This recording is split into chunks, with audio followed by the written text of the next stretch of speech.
Yes, well, my name is Sara Hollie, and I'm the State Adolescent Health Coordinator at the Minnesota Department of Health. And my role is to really provide leadership, advocacy, and consultation on adolescent health and healthy youth development for the state of Minnesota. Well, drug abuse is not really concentrated in a particular issue or area of the state, and it's really a widespread issue statewide for Minnesotans. Yes, there's more risk with teen substance abuse because of brain development being one big issue, the short-term and long-term mental health consequences, and it's generally a more dangerous time of experimentation and impulsivity for teens, so making substance abuse more risky during adolescence. Well, what the data really shows is that in 1995 to 2005, there was actually an increase in substance use among teens, but then in 2005 to 2012, there was actually a decrease in use, which is great news. The decrease really could be attributed to an increase in anti-substance use messaging and also really targeted prevention efforts that the state of Minnesota is working on.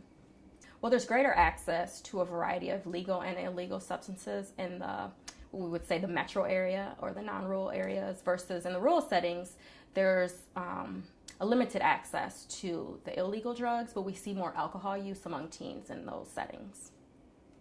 Well, for teens in particular, alcohol, marijuana, and tobacco, and also synthetic drugs are the most common drugs that we see teens utilizing, and also they're the drugs that are most easily accessible to abuse. Well, some of the risks and dangers for teens in particular are the impact on brain development, which I mentioned before, and some of the mental health consequences of drug use, especially among our youth. Some of the other things could be poor performance in school. A teen might be more likely to drop out or less likely to finish school, and they may also experience lost opportunities. Some of the other issues, there could be an increase in exposure to sexually transmitted infections and HIV because of drug use. You have high risk and unhealthy behaviors happening because of drug use. You could have delinquency, accidents or unintentional injuries, and also violence, an increase in violence because of drug use.